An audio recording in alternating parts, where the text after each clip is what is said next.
rise for the Pledge of Allegiance. Pledge allegiance to the flag of the United States of America and to the republic for which it stands, one nation, under God, indivisible, with liberty and justice for all. We have the agenda review. Mr. Chair, there are no changes to the agenda today. Okay, Move the agenda. been moved. Second. Okay, any discussion? All those in favor say aye. Aye. Opposed, carries. Okay, now we can go to commissioners' reports, and I guess there's a little bit of activity there. NACO conference, At here. the NACO conference, much were there. Let's start with Drew. Mr. Drew. Oh my gosh. Okay. We'd like to hear a lot. When's the next order of business? How long do I have here? Let me Yep. see. How long were you guys in NACO this year? Huh? 4 days? Well, it went, depends on when you got there, but Yeah. Thursday, Friday, Saturday, Sunday, Monday, then most people went home Tuesday. So it's a 5-day. And they had stuff on Thursday, but it actually started on Friday. Right. Wow. The formal conference. Yep. Well, I'll start that out too. Start here. out with it all. Our last board meeting, of course, was on the 18th of July. And also that morning, we had the new employee orientation meeting. You know, it's kind of nice to see those faces of new employees and let them see ours, I guess, and get to know each other a little bit. And then I didn't make it to the luncheon with you guys that day because I had a call in. So I didn't get to go out to the, what's that place called out there? Cambria. Cambria, the one that, Prairie yeah, Bach. your, The Prairie your Bach, favorite, yeah. your favorite place. Yeah, I know. It's in Cambria. Yeah. Cambria, yeah, it's in Blue Earth County, isn't it? Yeah. That's an old joke, no, but, But it's still good. I know. And then the next day, again, early in the morning at 8 o'clock, we had the County Ambassador Program graduation, and that was great. Caltrina helped us, and, you know, for years we had, you know, Jesse helping with that, and Caltrina did a good job, so that was nice. Thank you. And then that same day, there was a call-in for a Rural Action Caucus with NACO. And then Thursday the 20th, up early to fly out to Columbus, Ohio for the NACO annual conference. And I had never been to Ohio. And that first day I already scheduled myself in for a tour of a factory that's in that town. And so got there probably 11 o'clock in the morning. And this Farber factory was very interesting, and something that they do is they do specialty vehicles like these emergency response type vehicles for, you know, all kinds of security for the federal government, for state governments. I mean, we get to walk into these trailers and they hand make these things exactly the way people want them, and they some of them have reinforced steel. They have these bump outs just like they would a normal camper trailer, so they can make rooms inside that are much larger when they're parked. The features are unbelievable. Very expensive. They're the leading factory in the country for this. And they have, let's say, mobile medical units, you know, that they build. These big. Where was this at again? What was the name? It's in Columbus, Ohio. It was Columbus. Yeah. The name of the family is Farber. And it's been in the family for generations. And they did like educational classroom vehicles, you know, different types of emergency response vehicles. And I met the oldest employee. He was 78 years old. And he had a ponytail, and he said he's there to keep everybody honest, and, you know, he wouldn't know what he'd do with himself if he wasn't working there. They're all very highly skilled laborers, very highly skilled. Anyway, I won't go too much into that, but it was very interesting. Sounds cool. The reason it's interesting to me too is, I know we don't have much time, but I'll try to do it short. One of the times we went to a NACO thing, I talked to a homeless guy, and I asked him, well, what do you think would be helpful, you know, in Baltimore? You know, that's where I was. And he said, you know, it would be really good if they had some kind of vehicle that could come around and help us once in a while. Some kind of a mobile vehicle that could just check on us, maybe check our blood pressure, maybe, you know, because we just don't get to clinics that out. We don't go in, and there's a lot of homeless people out here that are sick and that need help. And so that's been on my mind ever since then. that would be I know they do it in some cities. They have mobile sort of crisis medical units that go out and check on the homeless and help them. And I was thinking of, he said even it's hard to find a place to shower and clean up, you know? So maybe they could put a unit that would just check on them. But anyway, so on Friday, Health Steering Committee, I'm very involved with that, and with the Human Services and Education Committee, both. The reason I'm on both is 'cause something I was working on was that Social Security, resolution, and I guess you have to re-up that every time, otherwise it disappears. And other people there felt it was important enough to go ahead and have it there, so it got moved from the Health Steering over to the Human Services, and it did pass their resolutions, and that is to try to bolster the COLA, the cost of living adjustments, because last year there was 0. This year there's less than 1/3 of a percent, or 1/3 of a penny basically. And I feel that using the city and urban workers as the guide just isn't working right for elderly who have their rents, their medical expenses and everything they're a different cohort.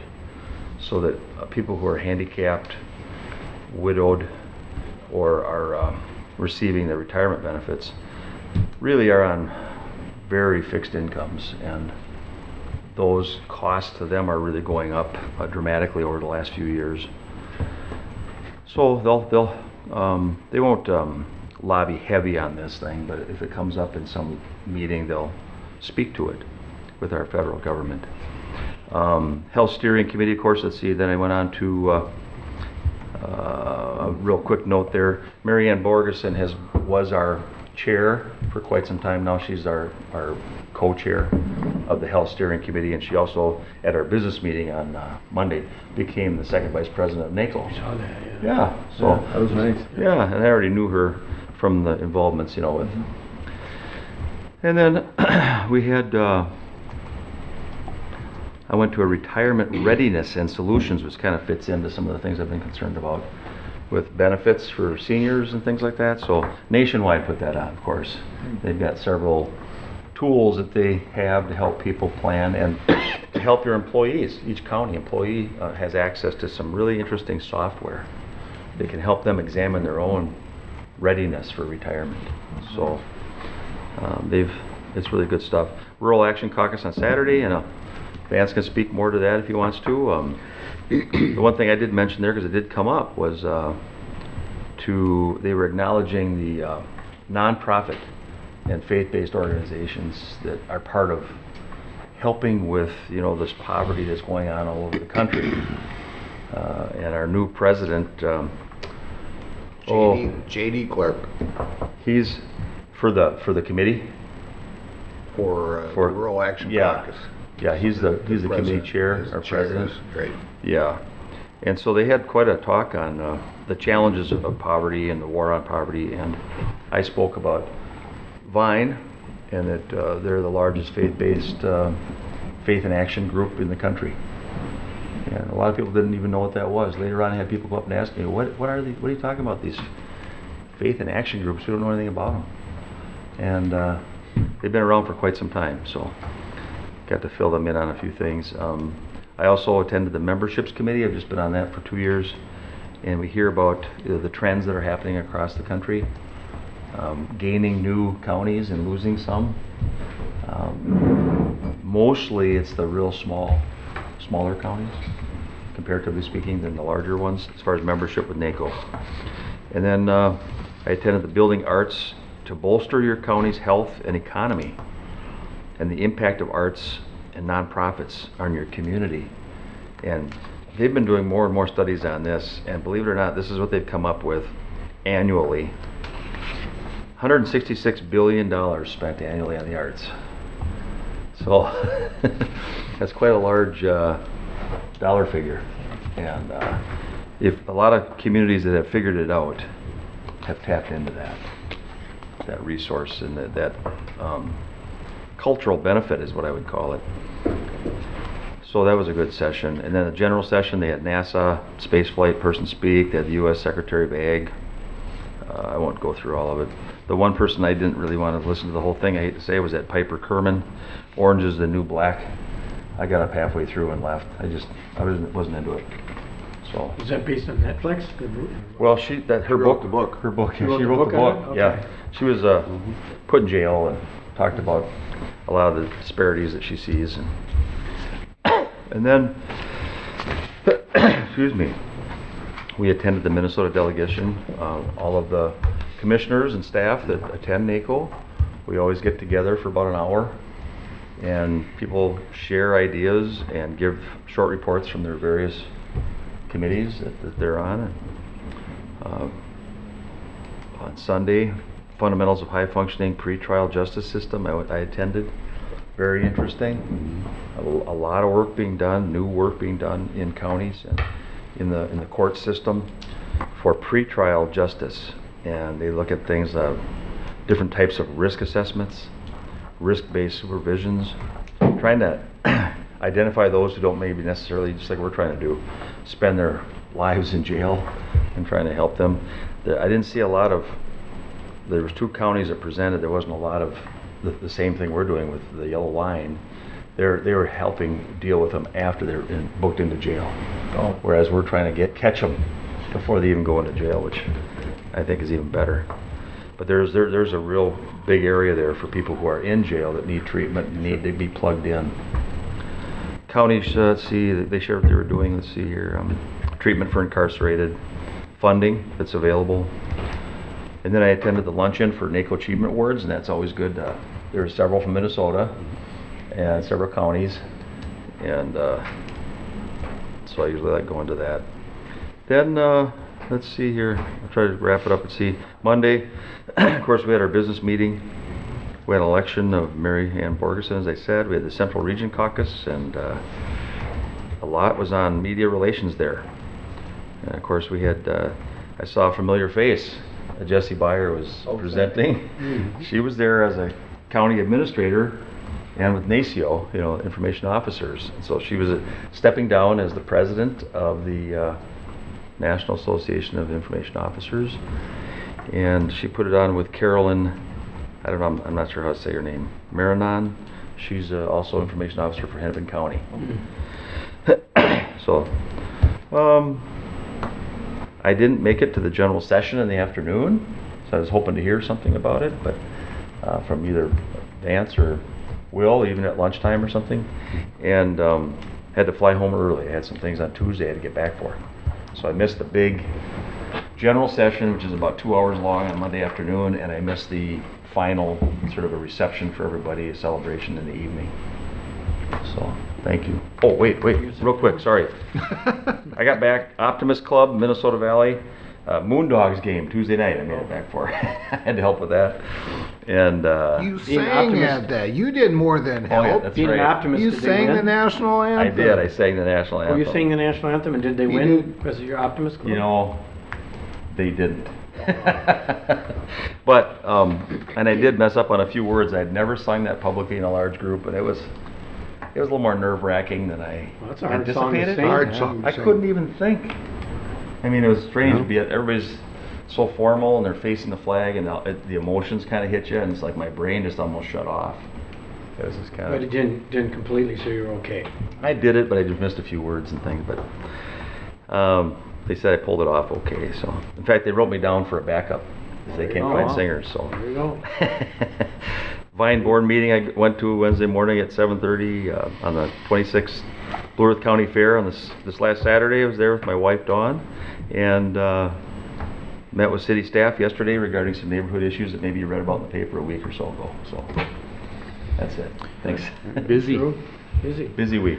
Well, let's just go, you get this side. My Will? turn? Mhm. Okay, well, Drew mentioned the ambassador graduation, so I won't spend a lot of time on that on the 19th. After that, I had the detox meeting, annual meeting in Essig, and I'm happy to report I was selected chair for next year of the Wow. detox Good for you. board. What will that entail? We have to be there more often? No, I go to all the meetings. Anyway. I've been the vice chair. Been You the have to vice drink chair less or anything? for years. No. Charlie Gugesberg is been on forever, and he's been the chair forever, and he just Wow. wanted to to have less responsibility. So I'll be the chair of the detox board. Then right after that, right after the meeting, we left for Columbus, drove out there, and on the 21st, I had my spent the majority of the day in my Justice and Public Safety Steering Committee meetings. Lots of issues there. We brought forward 21 resolutions that we presented to the board. Most of them things that we've been working on for years. Not any real new stuff. Just good common sense things that we continue to bring forward. Over the lunch hour, I attended the county cannabis roundtable, and they did not have samples. So, talked about there were counties there that had legalized marijuana in their jurisdictions. They talked about the challenges of having legalized marijuana and stuff. Very interesting discussion on that. As I said, spent more time in steering committees in the afternoon. Had our business meeting in the afternoon. Then we had the opening reception that evening. Very good, wonderful networking opportunity there. Then on the 22nd, I had the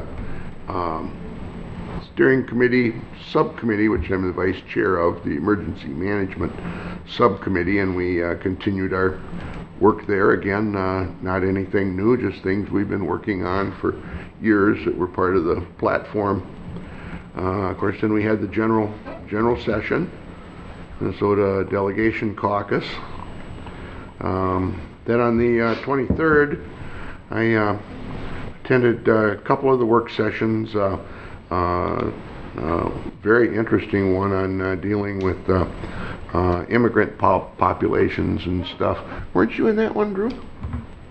I Oh, was stopped in, but I didn't. Oh, okay. I was in that.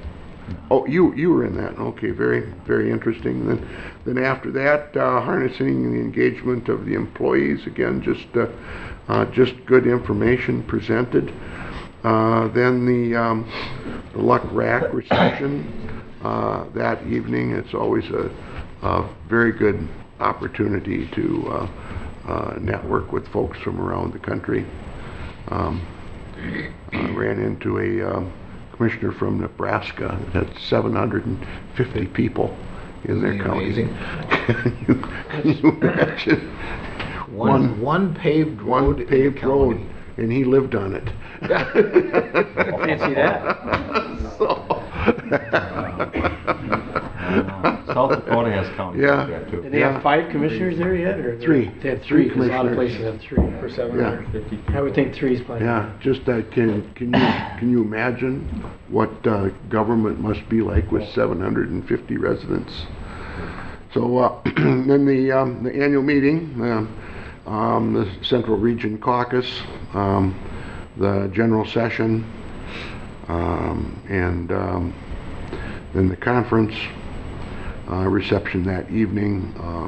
Just a lot going on. There was so much going on that I even there was one session that I wanted to get to, but just couldn't do it because I had another one. So I sent Paula, and she brought back the information. It's just a wonderful learning and networking opportunity out there. So.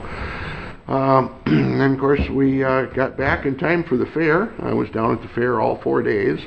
Ran into a lot of my constituents, and a lot of good feedback from the folks in the area. I thought they had a great fair. I pretty much had people by my booth the entire time.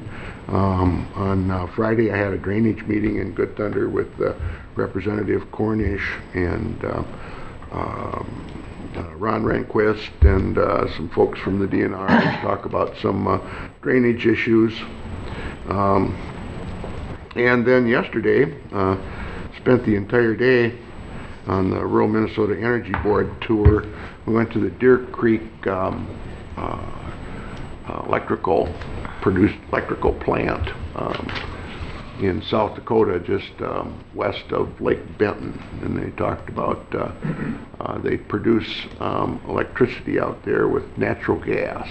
And talked about how they started out as a plant that was supposed to be used just during peak hours, but they now run the majority of the time. And natural gas is very inexpensive right now, so they're using they're producing a lot of electricity for a low cost with the national or with the natural gas. So, and that brings us up to today.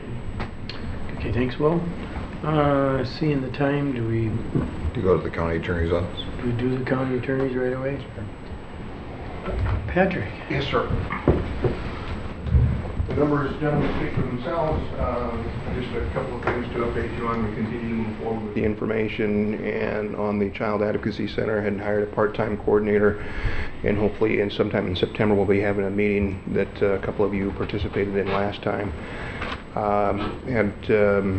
Going to start up on the truancy stuff again. Josh met with Josh Milo yesterday. He's got a pretty good idea on another way to help address some of those issues and whatnot, so we'll be moving on that in the near future. And I didn't know if you had any specific questions or comments on the numbers. The numbers at this juncture are slightly down, but that's not out of the ordinary given the time of year. I anticipate that the numbers will pick back up once we have another 16,000 people up on top of the hill, so. You're not hoping it goes way up, though, right? No, I just anticipate that it normally has an effect. Pat, with the juvenile misdemeanor, since you took over the city of Mankato, has that risen because of that? Or because, I mean, has that? No, I mean, no, have you counted the misdemeanors thing? I mean, used to be the city of Mankato ran their own misdemeanors, and now the county's doing that. How? That we always, regardless, we were always the prosecutor for all juvenile crimes, misdemeanors Okay. included. So, Juvenile crimes? Yes. You All right. know, nobody else has the responsibility of any juvenile crimes other than the county attorney's office. How about regular misdemeanors? Regular misdemeanors, the legislature and the courts, actually the courts mainly, have been decriminalizing more and more of the misdemeanor crimes. So some of those numbers go down because they're payables, but just because of sheer volume, the numbers in the city attorney's office attributable specifically to the city of Mankato have remained constant. Okay, thank you. Yeah. Anything else, gentlemen? No? Thank you All for- right. Thank you for Thank the you. information. Thank you, Pat. Thanks a lot. Okay, at this point, we can have Phil and your friend. Plus one. Plus Phil, one. plus one. You're our guest, Hey. special guest. Morning, Phil. Good Morning, Phil. Good morning. Good to see you all. I do want to introduce Jamie Groman. She has been with us.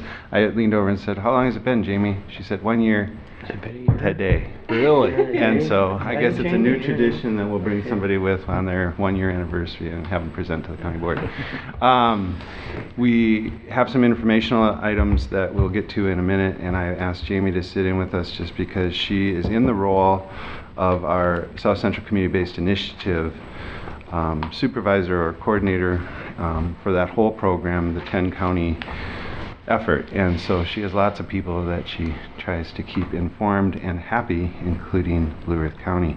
We're going to talk about that in a little depth just because I just have a couple of action items, Mr. Chair and Commissioners, for your attention. So I'll do those first. First section is disability services, and this is a unique item just in that we're caught between a change in ownership for one of our providers, Elder Care Services. We actually have not been using this service very much, and they're going to change ownership. And because of that, and because it was mid-cycle, we decided that it would be better to just formally end the contract so we don't have a contract hanging out there.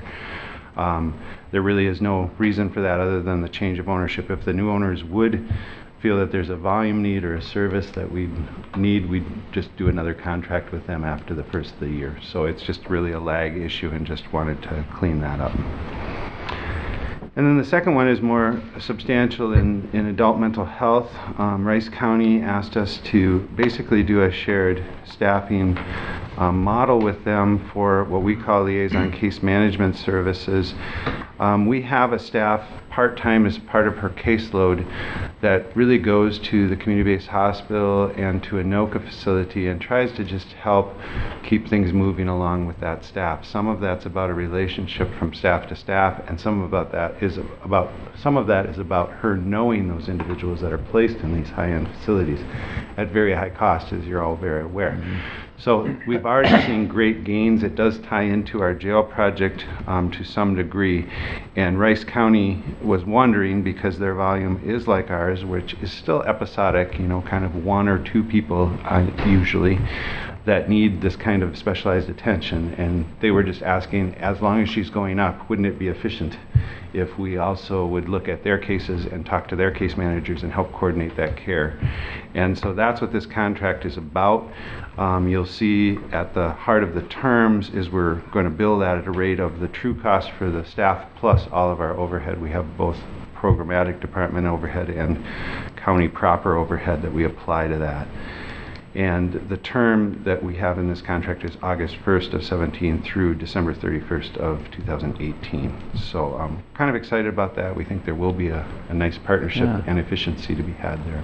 Does that make more of a full-time then if you have part-time? You know, we really don't think so. The volume's been low, and since she's going anyway, it's always travel and all those things that as long as she's going, Just makes so much it's sense. an efficient way to practice. It's always better to work together like that. That's right.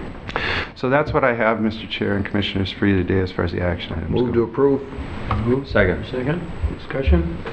I got a couple questions. Yeah, and comments too. So the disability services, it's just strictly just for guardianships is what that looks like. That was just for guardianships, and yeah, I think we haven't had them serve one of our county guardianships for quite some time, and so they really cater to a couple other counties, which is fine by us. It's just we don't have the volume need. So. And then does LSS still do that too? Yep, they sure do, and we have a contract with them. We have a contract. Okay, just curious. These are for people who don't have like a family member that steps up to the plate, more or less, to become the guardian, and you have to find somebody. Yep, you really do. And so both guardianship and conservatorship, if it's strictly financial, that's usually the conservatorship type of service that we offer. And then the guardianship is more inclusive. If they really aren't in a position where maybe they can make more broad-based healthcare decisions and where they live and those types of things, then that's when a guardian would come in. And you're absolutely right, is either a family member doesn't feel that they are the best person for that, or they're just not present, they don't have family. Yeah. Then on the adult mental health, I'm just curious about it because it's a whole new business plan. Right. And I'm just sure you must have looked at it. I mean, it sounds very straightforward here, but you must have examined all this, just like you were mentioning. We got somebody already working on that. Yeah. And just wondering, does it pull us into dark water, so to speak, because we already get stresses going on with a lot of demand on our human services? And so I'm just curious. Yeah, it's an interesting talk, and I've talked a little bit with Bob about this because I think we're in a position as a hub county to do more of this, but I do think it's a board level decision to be aware of.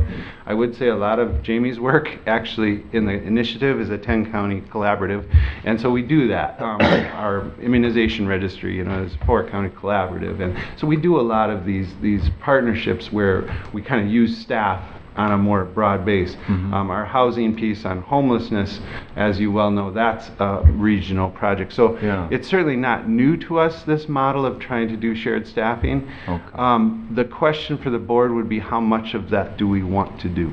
And I think we could market our wares, if you will, because there is an efficiency as how I expressed it. It's very obvious efficiency of not sending 2 staff from 2 different counties to go meet with people. For sometimes it's a half-hour meeting, and it takes most of a day.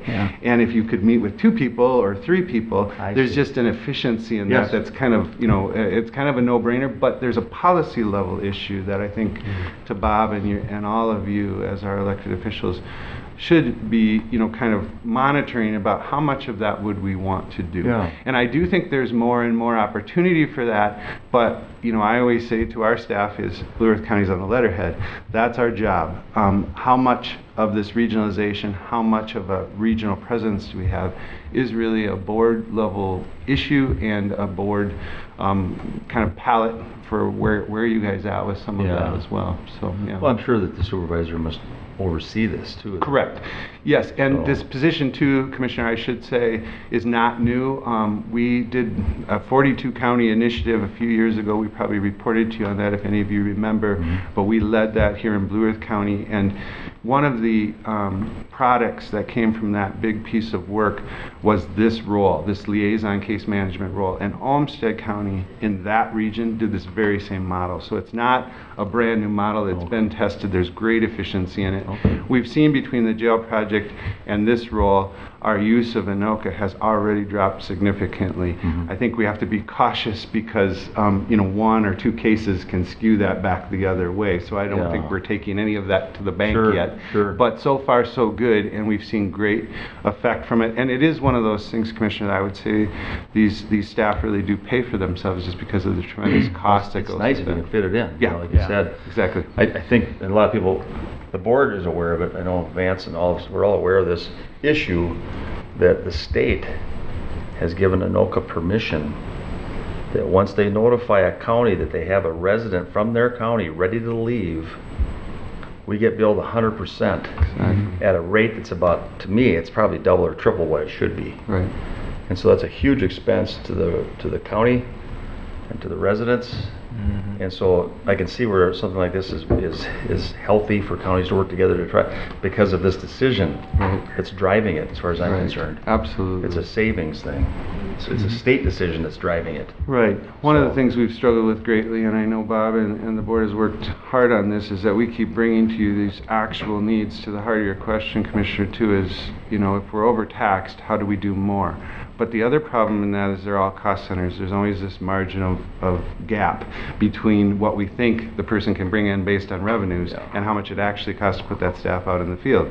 This is one way to close that gap. I'm not saying, again, I think all due respect would be a board level decision of how much of that should we do. But we can close that gap by another revenue source like the Rice County payment to us. It helps kind of make that whole boat float. So there is an efficiency in it. There is also a business, as you started with the business model, that actually I think helps solve the problem, because I keep bringing to Bob, hey, here's our caseloads, here's what we see, and there's no doubt that the math says we need more staff. Yeah. But there's always that gap, and so it creates this, as he says many times, a structural gap in our budget. And so this would be one method that we could use to help kind of mitigate some of those gaps that show up when we Do we have anybody else, in a sense, I'm just gonna call it scratching our back then too? I mean, let's just say that our staff are bound up and busy and can't get to Anoka, so we leave somebody there for 5 days longer than we'd like to, at a tune of, how much is it a day? It's over, is it the, do you have it? Yeah, It's a lot of money. it's a lot.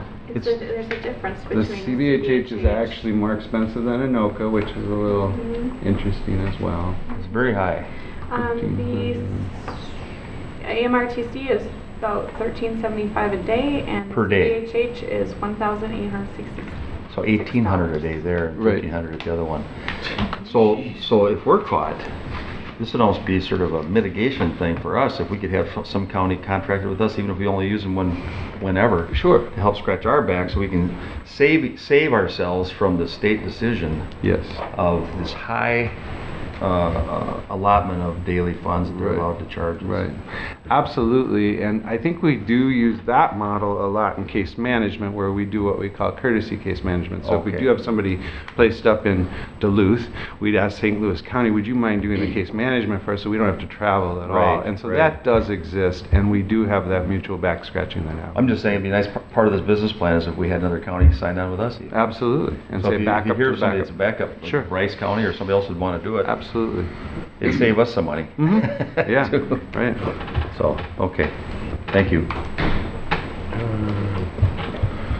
Let's see, We are, Got a motion? Got a and motion. motion on there, that, it took a while, I was thinking we had the sorry. motion That's all in right. front of us. Those- Good questions. Any more questions? Okay, hearing none. All those in favor of the approval of the two, say aye. Aye. Opposed, carries. Okay, now you want to get into your The informational discussion item. informational. Yes, Mr. Chair and Commissioners, we do have a couple things that we want to briefly do an overview on, and if there are deeper questions that you want to get into, part of the reason I asked Jamie to join me is she's been in this trench for quite a while now, trying to improve our overall kind of landscape of where we're at. The first of those being the telepresence expansion, and she can tell you just what that's about. As you well know, we've used telehealth as a modality for quite some time. There's been some dramatic shifts in the technology, meaning that we can get it a lot cheaper now, and so this is kind of that second phase of trying to expand that and using that newer equipment, hardware, and trying to kind of revitalize our network. So I'll just let Jamie talk about that one right now. if Sure, that's okay. sure. And I'm glad I'm here today because it does pertain a lot also with cost savings, and our liaison case manager has been involved with this project as well. So I'll go back to this assessment that you have a page of, or a copy of as well, which is 17 pages long. I'm not going to go through that document today. And then there is also a brochure for the Case Management Telepresence Project, which initially had started out as a Blue Earth County project. Blue Earth County had been involved with some of the pending legislation that would allow case managers the ability to use this type of technology in their case management.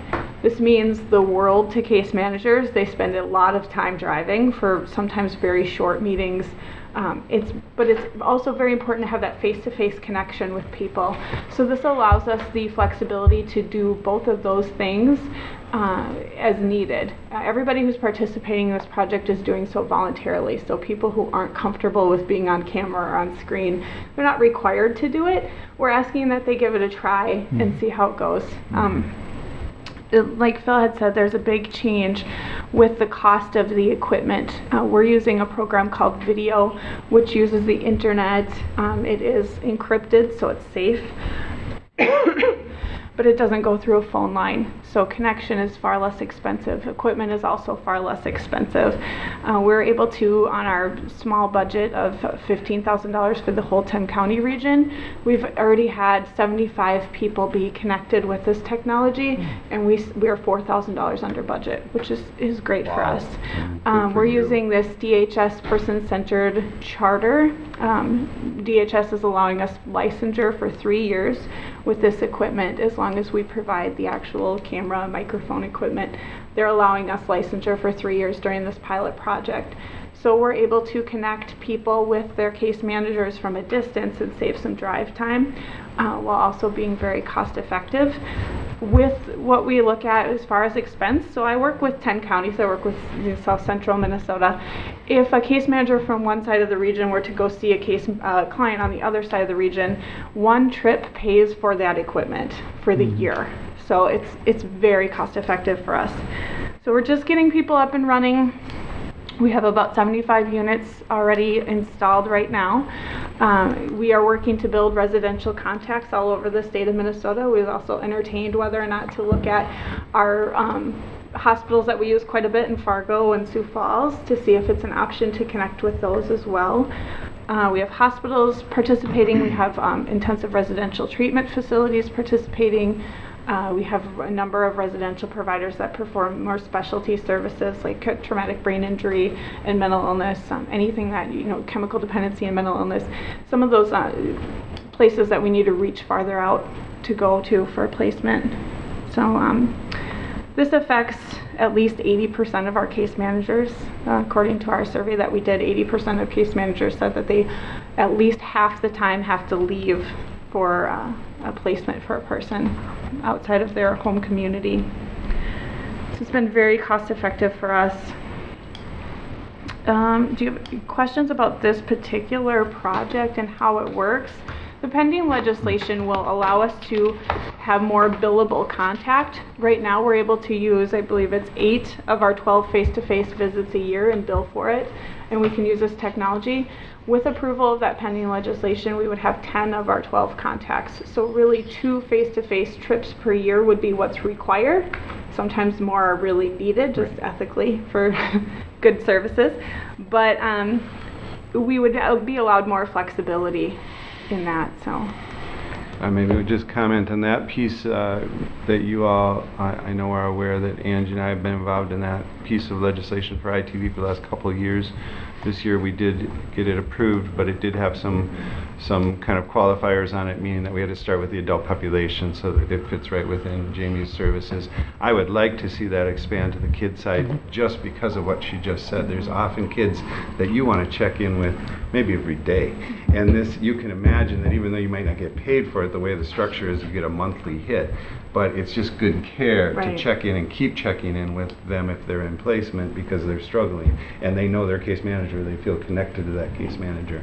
And so this technology would allow us to do that. And so some of it's about the funding and the efficiency, and some of it's about just really looking at the individual's needs and making sure that we're able to do that more consistently than driving all over the place. In the adult world, the liaison case manager was actually the first person to be connected with the project. So she had been connected prior and using other people's equipment to be able to communicate with ANOCA and the CBHHs. All of our state facilities already have this technology. All of our ANOCA facilities, our community behavioral health hospital facilities, our MICD treatment facilities through the state all have this technology already. So we were able to give her the equipment first and get her going since she's already using this method of communication and she's able to use it now more frequently. Is this the same type of thing that we're using with Dr. Farnsworth? I mean, where clients come in and to the human services, sit down into a room and talk. I mean, well, he's at his home. Right. His home. So absolutely, I'm going to let Jamie. Are we Yes, talking it's the same Commissioner. thing? Yes. And are we talking that we could actually talk with clients at their home? Yes. I mean, using like Skype or something Yes. like that? Is that what we're talking? Yes, so it's quite similar to the telepresence, the tele-ITV units that they're using with Dr. Farnsworth, but it is far less expensive. It's similar to Skype because it uses on a computer, so you can do it from someone's home, but it's encrypted, and there's a difference there. There's more security Sure. than you would have with a Skype. So it's compliant with the state of Minnesota and our privacy regulations So there. the technology piece that you're asking about, Commissioner, is the reason why we couldn't use some of that platform prior, because it wasn't encrypted. So now we have this video that the state has really helped do the network for, and they're giving it this 3 years free to use that new network. So it is exactly the same method and platform. Right. The difference is the cost of the hardware. So back in the day when the only encrypted technology you had were these more expensive units, and I said to Jamie, her budget to do this expansion was $15,000. She's $4,000 under that, so it's very cheap. I said, wow, our old equipment you'd have to add a zero to it, meaning 150, and she said, no, it would be more like 500,000 using the old equipment. Wow. So Right. it's quite different, yes. Yeah, And we're- it's Amazing. just as clear. It's just as talking back and forth. I mean, that's very important Right. because the clients, our constituents, need to have that ability to see either their caseworker or maybe a psychologist or whoever. So it's a very clear. I mean, I've used Skype before and talked across the country, and to me it works very well. But Yeah. Using it now in this sense, I'm seeing how much can really help us, and that's amazing. Right. Thank you for doing this. Right, it's been a really fun project, actually. I did case management for a number of years, and I spent a lot of time in the car and wasted a lot of time in the car and multitasked in the car. And so Yeah. to be able to provide this as another option for people has been really a great project. And I will say, just the medical side of that, Commissioner, is that, you know, Dr. Farnsworth, who we're crossing over and he's testing kind of the side-by-side methods, we're asking his opinion on this. But, you know, a psychiatrist will look for, you know, ticks in the eye, pallor of skin, affect, and how people look. So they're looking for that very detailed piece that you're talking about. Right. And I'm sure Dr. Farnsworth will let us know if he's not satisfied. So, Yeah. Now, there are some restrictions. I mean, there's still some reviews, let's call them, that are not allowed to be done through a telemedicine methodology because the federal government has not approved for these to occur. Right. So you can do them, but you just can't bill for them. Right. Right now, we're at 8 out of 12 for the year that are approved because they would be considered phone contacts normally, and we can have a certain number of phone contacts with the pending legislation. Okay. We could increase that to 10 of 12 would be with the pending billable. legislation. So you still require a couple face-to-face visits a year, but for somebody who is very stable in a placement that happens to be farther away to meet their needs, 2 visits a year would be sufficient Yeah. for that person. And the state does have to ask for that waiver, so I think it's the block or the request has to come at the state level to the federal government, as you suggest. And so we're trying to get some of the state folks at the department to get on board with that. I think we do have to kind of prove it, show it to them, that it does work, because there's no doubt, and I mean, I certainly feel that too, is if you can be face to face with a live human being, that would be ideal. But with that live human being is 200 miles away, we have other hurdles that we have to address. And so there is a give and take in all of this, there's no doubt about that. But we would like those other methods to come around. And, you know, Senator Rosen certainly has been supportive of all the medical pieces of telehealth. And it is interesting to say that the psychiatry is fully approved, but we can't do social work. I mean, that is a little curious to me, that the medical side of things, where it is, you know, a very sophisticated practice, is all fine, but we're just lagging behind in some of the social services. That's my view of it. So. Well, you guys did a lot of work on that, and I appreciate all that effort, because we talked about a lot up at MICA and get that legislation passed, and I'm happy to hear that it's working fairly well. So Thank you. Do we want to shift quickly to the Sure. housing piece? Sure, and I don't plan to cover this really in as much length, but you have the full 17-page report that came out. It was actually in January of this year that we wrapped it up. So what we did was a survey of all case managers in the 10-county region to talk about what are housing barriers, what are housing gaps for the people that you're serving. I specifically wanted to focus again on that individuals at the Anoka Regional Treatment Center and the Community Behavioral Health Hospitals. This is an area of interest that we've been working on quite a bit at the regional level. Housing, of course, remains an issue and is also on our radar. There's been news that there's a RFP coming out for a innovation grant. We're working as a region to prepare to look at what are our needs and what can we apply for related to this grant. The grant opportunity is specific to people who are at risk of placement at AMRTC or CBHH. So our goal is to really reduce the likelihood of receiving those does not meet criteria letters that, you know, all counties are dreading receiving. So it affects our county.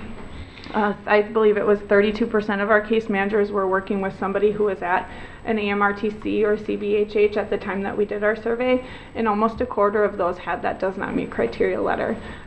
So we're looking at ways that we can possibly consider using this innovation grant to reduce that and to meet the needs of this population. So other things we looked at were placement out of the area, which is part of the telepresence project, is addressing some of that, and how can we work with people who are placed outside of their home community and make that a little bit easier. Since it's not something that's going to change overnight for us, we're not going to have these resources locally, especially in our small counties and small communities that I also work with.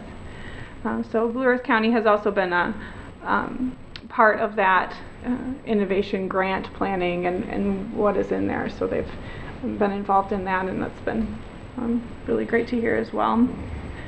I don't intend to go through the entire document. If you've had a chance to look at it and you have any questions, I'm more than willing to talk with you about those. I just really wanted to kind of show how these things are related. We've used this document really in our planning of our projects to address the needs and throughout our entire region. And it's fair to say, Jamie, too, that we struggle greatly, and some of you are acutely aware of this, with our folks that maybe do have a history of some legal charges or behavioral problems where they struggle to be housed, where their complicating factors make it difficult for us to do transitional care with them once they're hospitalized. And so we struggle still greatly with all that. That has not changed. We do try to include our consumers in all of these discussions from the grassroots up to say, what is the real need? So if we do apply for an innovation grant, we're not doing it just from an administrative look, but also the people that are actually receiving the service. And that's what's great about Jamie's program, is we've always had that full inclusion of the consumer voice in that. So. Right, we do have consumers involved with even just the planning of looking at a RFP and applying for this possible grant opportunity. You know, on page 16 of the assessment, it talks about what the barriers were at the time of the survey for people discharging from AMRTC and CBHHs that have that does not meet criteria letter, and a quarter of those people had legal and competency issues. And so that does remain on our radar and will be part of our discussions in planning for possible grant opportunities. The other area that was pretty big was that not being able to find safe and secure housing that meets the person's needs at the time, and then also chronic mental health issues. I have a quick question. Not take too much time, but it's something that's been on my heart for a long time, these kind of things. Sometimes I'm intrigued by it a little bit even. I go down and sometimes I'll talk to people that I know are homeless just to kind of get a take on it, you know, what is your story? But it really comes, I wrap it up with kind of, and I'm sure even Pat, you know, in his office, they have a lot of contact with some of these folks because they skirt issues that are somewhat legal, illegal sometimes. And a lot of them don't mean to, you know, really, it's just their lifestyle is not healthy. But it seems like there's a level of independence that they really want to have. That's what I mean, I'm trying to get to the root of this. And they really feel that they're threatened, I think, by government. And especially the veterans that are homeless and have chemical issues or mental health issues or both. That's just what I've kind of gotten out of my own inquiries, you know, talking with some of them and things like that, trying to figure out what would work to at least help them a little bit, you know. And I know the county staff, we have our own units that go out and talk to them and things to try to figure it out. But, you know, I remember once I brought up an issue and people laughed about it. And I don't think it's that laughable, I'm gonna tell you. And that is to have an appropriate area where they're allowed to camp, possibly. We've heard of hobo areas, you know, in other bigger cities and things, and they're left alone pretty much to kind of exist. But what happens here, and I'm not sure if they've changed it, is people will find a nice spot along the river or somewhere in the woods, and if they're identified, the law enforcement's really required to go in and tear it down and get rid of it. I know they try to make contact with that person. It's like it's just totally sterile. But I mean, then I just think that maybe there could be a place. You know, I wish we had a city campground even. You know, that anybody could use, where they could register and it'd be very inexpensive to stay there or something. I mean, I don't know. I've thought about that when they were talking about development of the old quarry, you know, down there. When some of the people wrote down, well, maybe part of that could be a city campground. And would be available for people to, as long as they follow the rules, you know, they could stay there. Because now there's a certain select few that just seem to exist along our river corridors here, and it doesn't feel to me that we're being very welcoming to them. You know? So I don't know. I just know it's that independence. It seems like they're kind of trying to maintain their own sense of independence. And there isn't those housing options. It says the third, if you look at what it says, one of the three things are identified as housing options. And I was just thinking maybe the campground situation could be a housing option. Yeah, we also have a big issue with families living in their cars. And you know that too. I mean, we have issues. I mean, it's if you drive around the parking lots at nighttime, sometimes you'll find families living in their cars, and you'll see that. I mean, the schools know who they are, you know. So we have, you're right, Drew, we have some big issues. I'm not sure if I agree with with some of the stuff, I'm not laughing at it because we definitely have a homeless population here in Mankato that we need to address and find out the proper things for it. Definitely. Without threatening their independence somehow. And that could be something with mental health too, you know, they want to have some some deciding factors over it. You know? I don't know. Good Thank you. discussion. Yeah. Good discussion, and ended up with homeless area where I deal a lot with that, so partners, so we can always use more resources, so We have very limited open your, resources right now. open your your billfold and you can. Good affordable housing, right? Yeah, Yeah. yeah, not just taxpayers, but have, do you have anything else for We the- do not. Yeah. Thank you very much for your. Nice Thank meeting you, very Jamie. much. Thank you for your Jamie, report. Thank you. Yeah, nice to meet you. Good luck here. Thank you, with Phil. the- Yeah. Jamie and I are gonna go eat anniversary cake for her. being here. Thank you much. Okay. Excuse me. You want to go back to our, Mr. Chair, did you want to take just a 5-minute break? do the with this breakdown, we being- could do it. That That'd be all right. Sure. Yeah, breakdown. Okay. All right. Ready to resume, we'll reconvene our meeting. I guess we want to go through the rest of administrative services. All right, Mr. Chair, first item is the county board minutes for July 18th. Move the minutes. Second. Been moved and second, any discussion? Hearing none, all those in favor say aye. Aye. Opposed, carries. Minutes been approved. About the bills for the weeks of. Move bills. Been Second. moved Both weeks of the weeks of the bills. In a second. Any questions? Drew? I did. The Kramer North America LLC, other fees for $54,000. I was just curious, Bob. Got the first week? Yes, first week. That is CASA 47, work on that project. And then the Schwickert's Company, it's a building improvement for $6,235 even.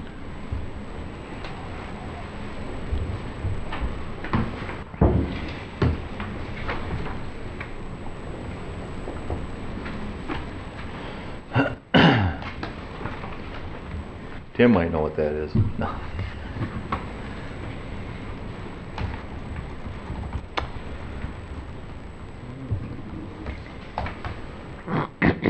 It's heat pump annual maintenance charges Well, it must be up at the Justice at Center. the then, huh? Justice Center, that's correct.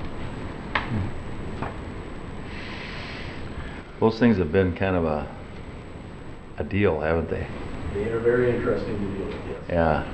Starting from the first year you had them up there. We've had, some of those were under warranty then though, weren't they, I think? US Bank checking, somebody wrote a check for $6,850,000. I want to know who that's going to, Bob. It's going to ourselves, it's just transferring money between checking and savings accounts. Okay. Wasn't the amount, it was just the even dollar there, the even dollar amount that kind of... Transferring money around as cash flow needs. So really what happens with that? I'm just kind of curious, can you just... It's such a large amount, I don't know if I've ever seen that size of a transfer. Lisa will do that as the finance director on occasion where she's moving money from different accounts, just trying to maximize our return on our investments, but also addressing cash flow needs. So she's always Okay. monitoring, you know, upcoming runs of checks in terms of what resources are going to be needed. Okay. And is that similar then? There's a trust account then, for $2 million. Just wondering. So that's transferring between the trust account and our checking account, So there's an end date that comes up and then they have to move it to something else probably. on some investment. I would imagine that's true with that one. Okay. And do you connect with her on that at all, Bob, when that happens, or do you? She mostly does that on her own. She's monitoring our cash needs, and you know, as we get taxes in, obviously we get that kind of big amount of money coming in the door, and so she's moving that into investments to again maximize those short-term investment opportunities. Do a lot of that happen with the Magic Fund Right. Oh, okay. that we have through AMC? Yeah. And Well, I might as well take the second week. Borg Heat Construction, just a land improvement for $473,000. That's part of the construction of cell 13 and 14 out at the landfill. Oh, yeah. 13, that's the, what do you call that? It's a separate fund then, isn't it really? Yeah, the enterprise fund. Enterprise fund. Yes. INS Group, they got $86,326. That is part of our building planning and some of the efforts in terms of the schematic design efforts that they've been working on. Oh, okay. For including the ramp and the addition and That's correct. that whole project? Wow. Okay. And then the, I don't know what I got here. Recorded books I have written down. Equipment for the library. Is that what that is? It's equipment purchase for $35,000? Maybe I didn't write the right thing down. Well, are you talking about the RDO trust line, the 35,000, or the recorded? Books for Books. $244. Oh, Which one are you I wrote down the asking wrong one. Whatever the 35,251 I had written down. I I'm don't sure have it. TDS would like the 35,000. Yeah, I was just wondering about that. They must have had the, The RDO payment for 35,000 is for a chipper that's being used in the Public Works Department. oh, So a new piece of equipment there. new one. Yes. Okay. That's what I had for some just inquiries on those. Thank you. I have one. Will? The Whitman Sellers Law Office for attorney fees for $12,256 last page.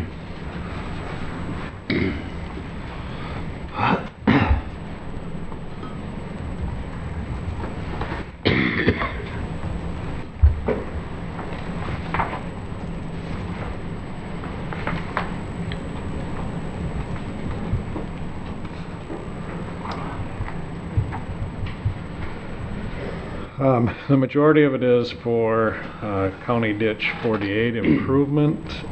There is a little bit for County Ditch 78 as Okay. well. Okay.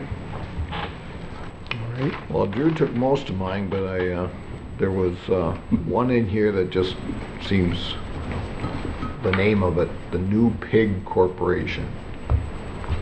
Which week, please? I think it's the second week.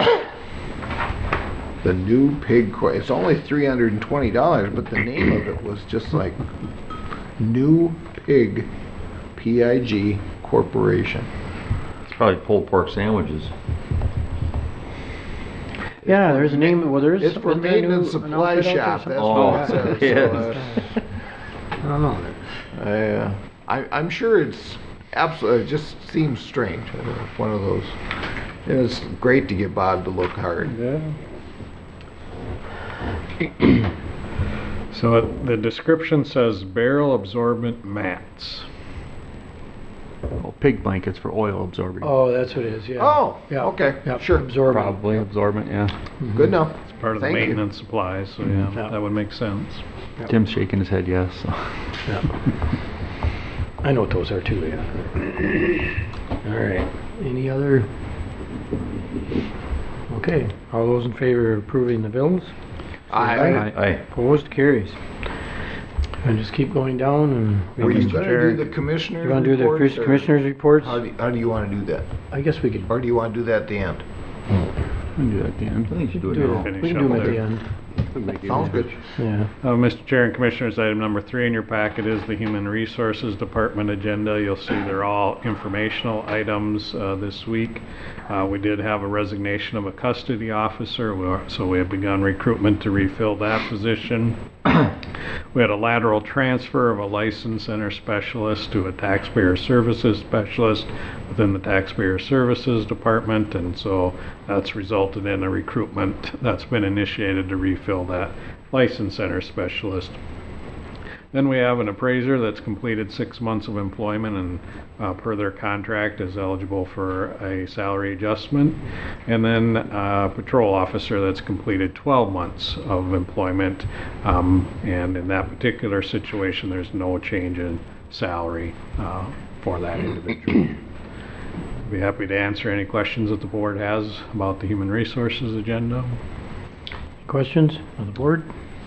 Nope. Okay. All right.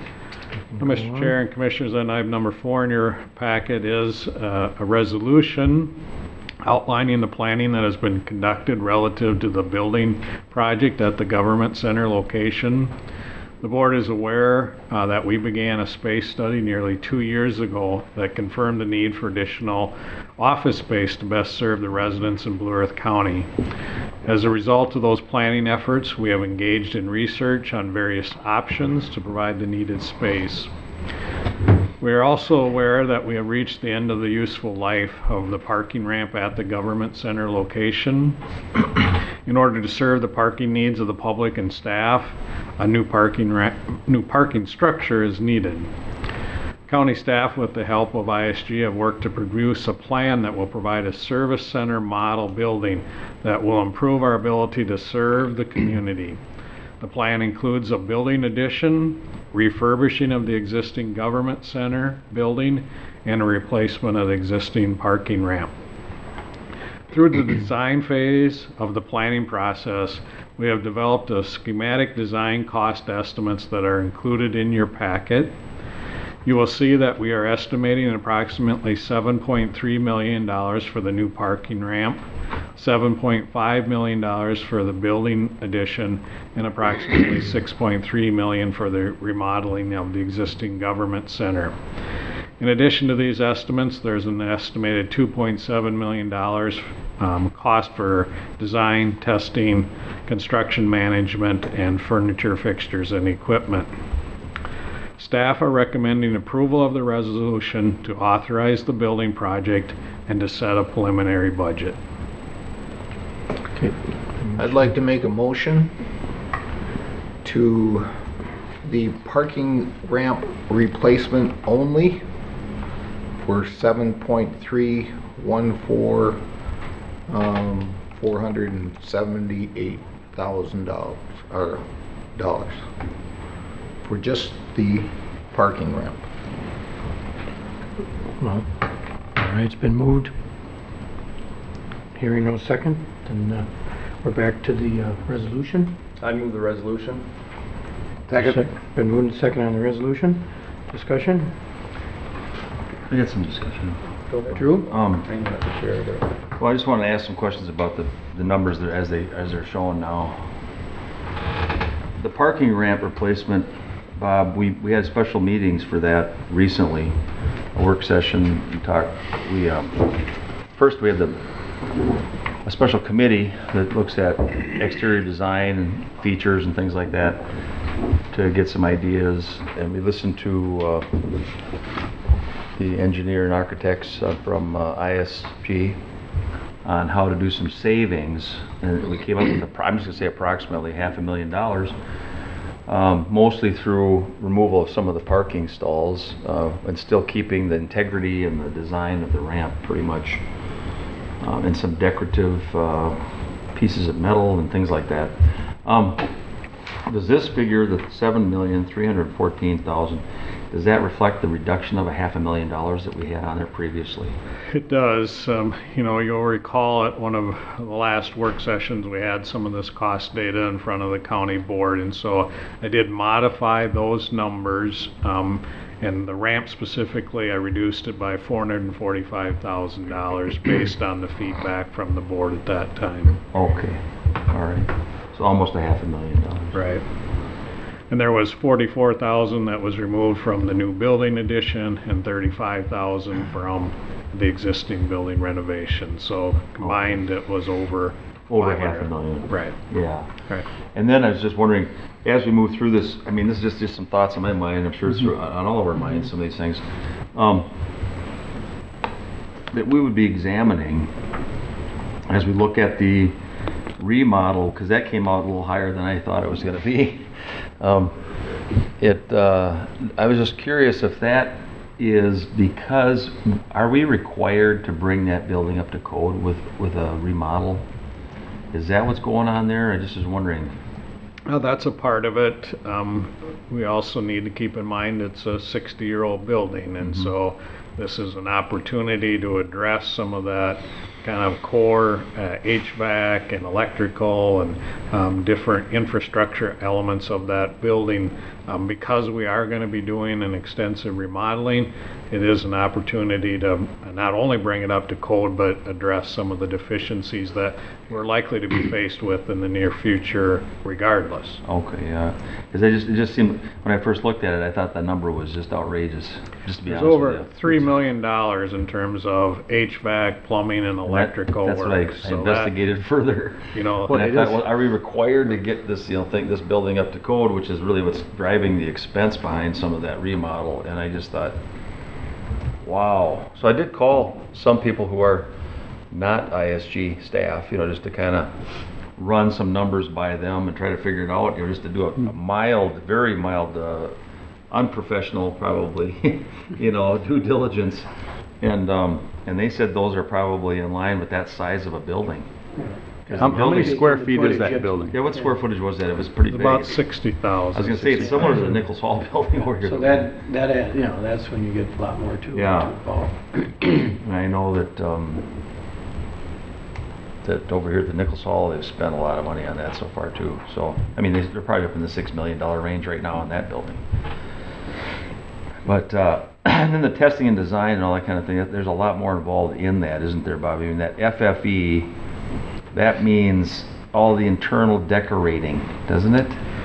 Right, and actually that budget is low in comparison to what you would probably expect to see, because we are trying to reutilize our existing equipment. We have a lot of modular furniture in that building currently. We're exploring as extensively as we can in terms of how we can reutilize that existing equipment to cut down on that particular line of the expenditures. Yeah, so I just, it's a lot of stuff, that's all, I just know. But I mean, I've tried to do, I guess, my own due diligence on it, and I know that the numbers are more than I thought they would be. And, but an engineer and an architect I spoke to told me for the square footages and everything, it's probably right in line with today's prices. Right, well, it's Maybe 3 years ago, when it did a big savings. 5 years ago. Everything's always We gonna started be- talking about this 3 years ago, actually. Yep. And so I feel like we missed a year kind of here. We kind of are behind where we thought we were going to be maybe at this point. Well, that's the due diligence on our part, we're trying Yeah. to make sure we, cross all the Ts and dot all the Is See, and check you our were- other yep. options. And you were part of that. Yeah, you worked on that. The meeting with the space needs.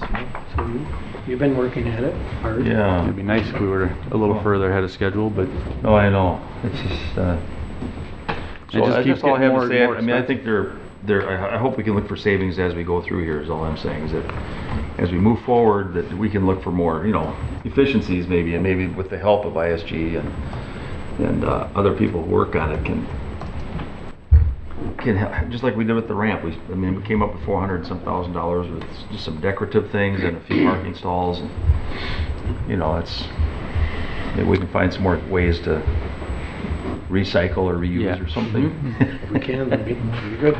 Chair? remodeling's expensive. Vance? All right. I've looked at this, and I've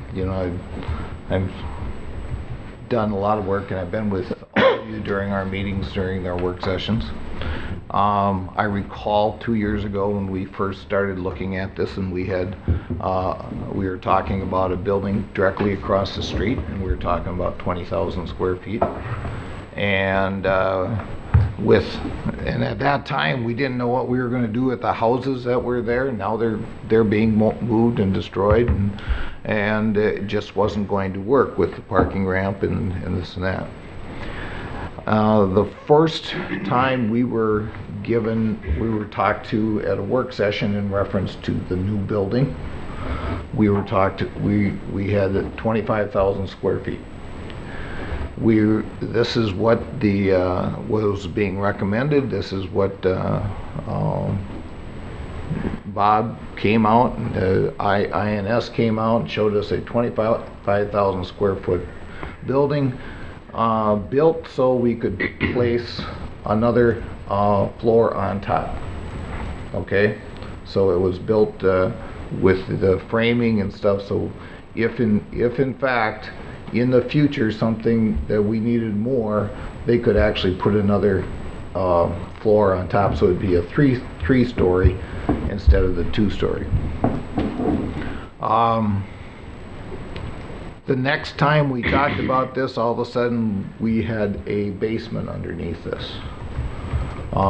This basement would cover approximately another 12,500 square feet. The cost of that basement would be approximately $1 million, and then with the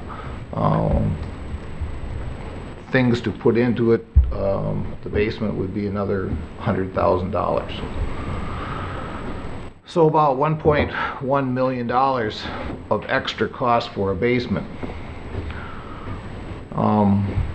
We look at what's you know, the issues here is everybody was looking at the Justice Center and saying, well, look at the Justice Center and how much the county has expanded in 10 years since the Justice Center.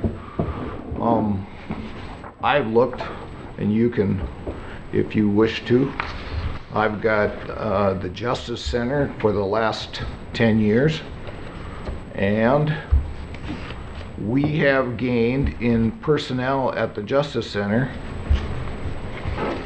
Here we go. If you want to send that down, about 24 people in the last 10 years. That's all that the county has gained at the Justice Center. Now there's been some things with the state of Minnesota with new judges and stuff like that has not, and I apologize for that total on the bottom there because my printer didn't quite grab that right. You know, so they want more judges at the Justice Center, and I understand. But when we're talking about comparison with human services, I really don't believe it's apples to apples. I don't believe we need this $1 million basement underneath the new building. I believe it's not right to be charging our constituents, our taxpayers, levies that end up to be about a 3% levy to put an extra basement underneath there. We are opening up a full floor of the courthouse that's going to be moving over to the new building. So we'll have an empty floor. Plus we have a ditch is going over there, and that's another, I don't know how many square feet. Do you know how many square feet there's in one floor, Bob? I believe it's a little over 7,000 square feet. 7,000 square feet plus this office right back here is maybe 400 square feet. So we have that's going to be open. The amount of people going into the new building, the 25,000 square feet, is approximately 100 people. That's 30 coming from here in this building and 70 coming from the current building. Okay? Now we're going to have new things there, new safety things. I absolutely believe in safety, but I think we have room to grow without putting that $1 million basement underneath there. I honestly do. We talk about the Justice Center and that we've lost, you know, we don't have room to grow there, but you look back at where we came from, is we came from the law enforcement center downtown, which we sold for $1. Mm-hmm. We came from the Nichols office building, which we sold for $1. And both these buildings are amazing buildings. Vine is doing an amazing job. But maybe 7 years ago, which would, if you're talking that we started talking about this 3 years ago, was only 4 years prior to that, we should have talked about refurbishing the Nichols building instead of what we're doing now. That's in the past. I understand that. But we're certainly not going to sell the historic courthouse or parts of it for $1. And we have open spaces in the current government center that's going to be open. One of the things, or the only thing that's destined to be in that basement at this time is a workout room and a shower. That's the only thing that's destined to be there at this time. Has anybody spoke with Vine to see if county personnel could go over and work out over there or use their facilities for any price? I have not. Yeah, they have. Yeah, I think Drew. Yeah, the Human Services or somebody over at the Government Center was trying to see if they could get us, because there's the proximity and the fact that we're so close and that people would go back and forth. But they were trying to get like a special membership rate. That's all I heard, and it wasn't approved. But so they could join full price, but not. But maybe They wanted to get a group rate. Like they got 50 people to join at once. They were trying to get some kind of a group rate, but Vine wouldn't. That's what I heard. Maybe if the county, obviously we sold the building to them for $1. Maybe the county could come and talk to them and ask for a county rate. I know. And like I said, I absolutely agree.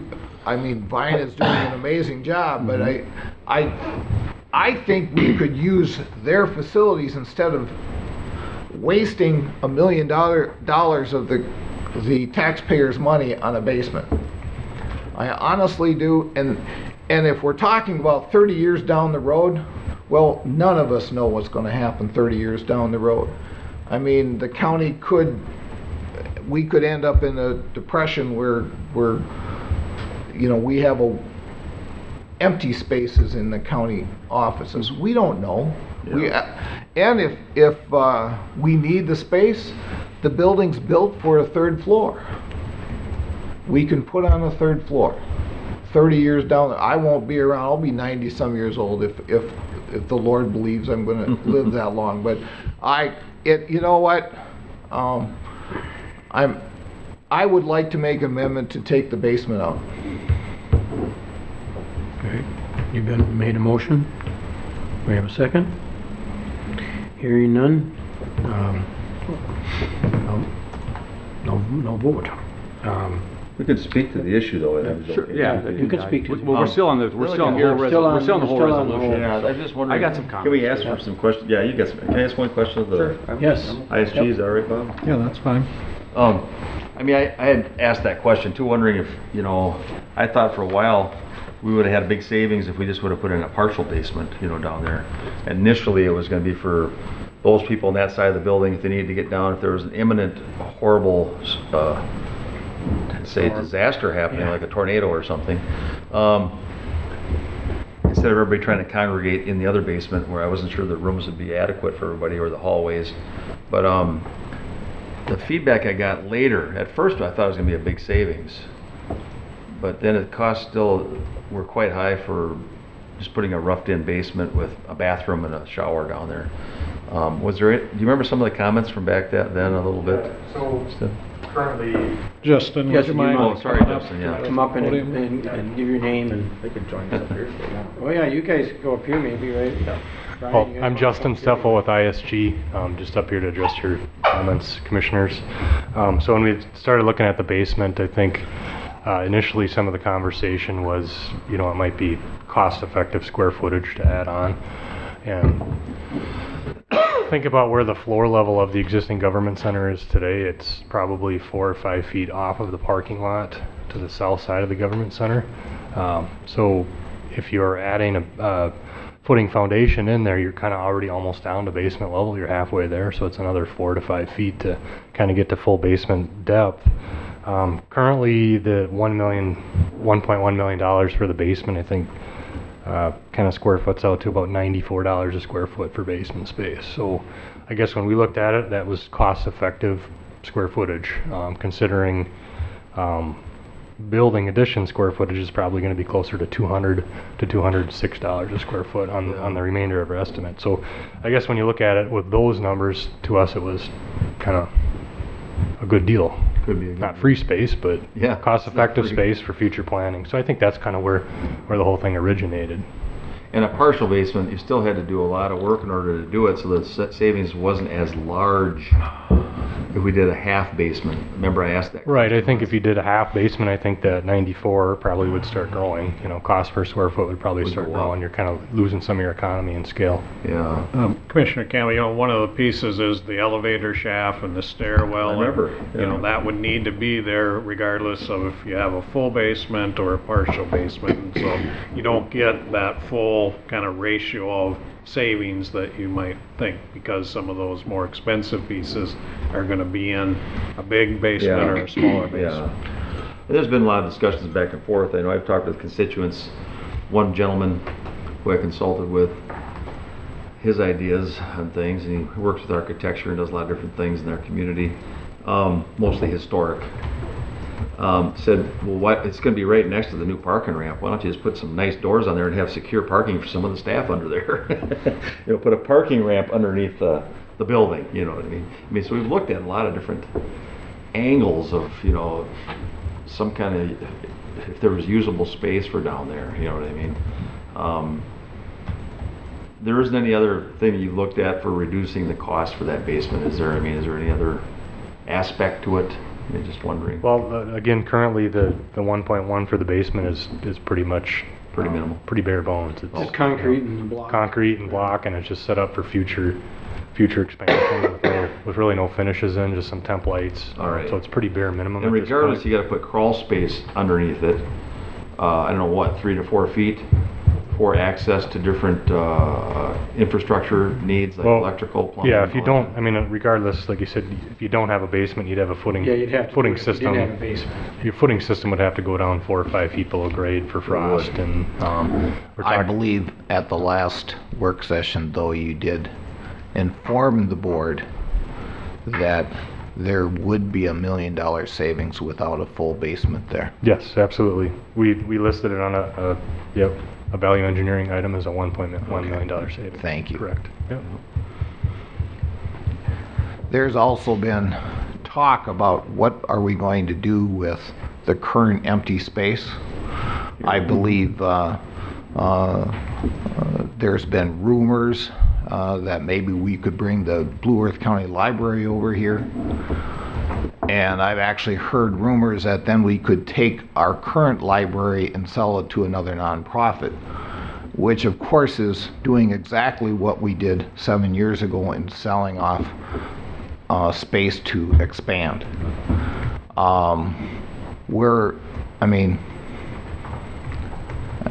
We have room to grow without that basement. And I tried to bring through amendments so we could do this one at a time, to bring the parking ramp, to bring the new building, to bring the refurbishing of the old building and stuff separately. But without an amendment or without trying to get the basement out of there, I'll be voting no on this. Do we have more? Kip? I would just like to comment just a little bit on the conversation for bringing the basement in. I don't believe, and I just going off memory, was not brought by staff. Actually, that was brought up at a work session, if I remember right. And I don't remember who brought it up or what, but it was driven by. Was it you? And I don't remember. I really don't. But it was just. I think somebody I said- wasn't pushing it either. I No, just no, bringing it up was as just a an- good as an question, and option. it started the conversation. So Yeah. I mean, yeah, you're right, Vance. It came without a basement.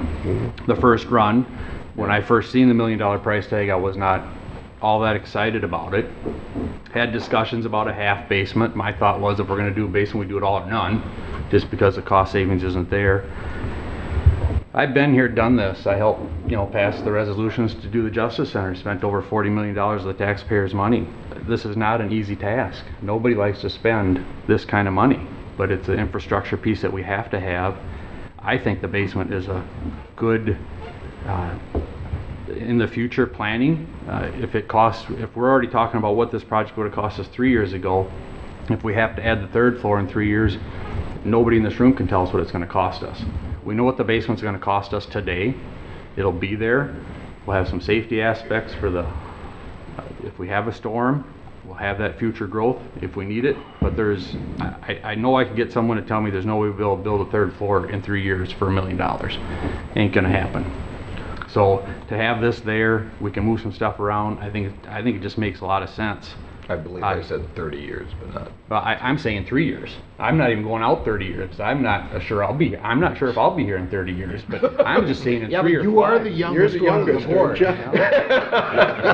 Things go well. You might have better We'll see odds, after the next election, apparently. Just to spend $1 million, I'm talking the 3 to 5 years. And I was at the table when we talked about the Nichols building and the other building down for the police department. The discussion was, well, do we want to hang on to that building for 5, 6, 8, or 10 years? We know we're going to have a need. I mean, I don't think we said we didn't have a need 10 years ago. Yeah. I think Mr. McCoy told us we're going to need a need, but you guys want to hang on to that old building for 5, 6, or 7 years and then spend $7 million refurbishing it for what you might need in 7 years. So at that point in time, it was our decision to do away with the building. So I just think this is a good planning process. I support the basement. I don't like spending the $1 million. I can assure you that. I don't like spending the $24 million. But the county's growing. We're doing a lot of good things in Blue Earth County, and we're in a pretty good position. We don't have to raise the taxes 20% to pay for this. Bob's done a great job saving money, putting money away, budgeting for pieces and parts of this.